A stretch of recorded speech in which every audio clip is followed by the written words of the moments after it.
மீண்டும் மீண்டும் நான் சொல்கிறேன், கோயம்புத்தூர், திருப்பூர், சென்னை மற்றும் பல இடங்களில் பீகாரிகள் மற்றும் பஞ்சாபியர்கள், உத்தரப்பிரதேசத்தை சேர்ந்தவர்கள், சிக்கிம் சேர்ந்தவர்கள், ராஜஸ்தானை சேர்ந்தவர்கள் எல்லாம் அதிகமா வந்துட்டாங்க. குறிப்பாக கடைகளில், திருமண மண்டபங்களில், அதையும் தவிர ஹோட்டல்களில், இதெல்லாம் பார்த்தீங்கன்னா நார்த் இந்தியன் டாமினேஷன் நிறைய வந்துருச்சு. அங்கங்க இருப்பவங்க தமிழுக்கு எதிராகவோ ஆதரவாக போராட்டம் செய்தால் திராவிட முன்னேற்ற கழகத்திற்குத்தான் மூக்கொடைப்பாக இருக்கும் என்பதுதான் பாஜகவுடைய கருத்து. அரசியல் ரீதியாக வினோத் அதை மேற்கொள்ள தயாராக இருக்கிறார்கள் டெல்லியில்.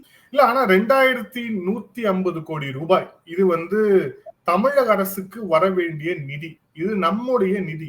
ஆனா இதை மத்திய அரசு தர மறுக்கிறது.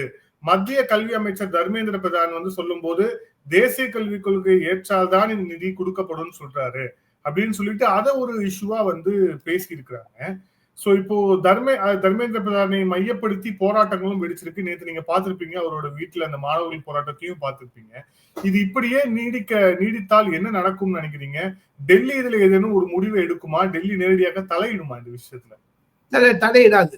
டெல்லி நேரடியாக தலையிடாது.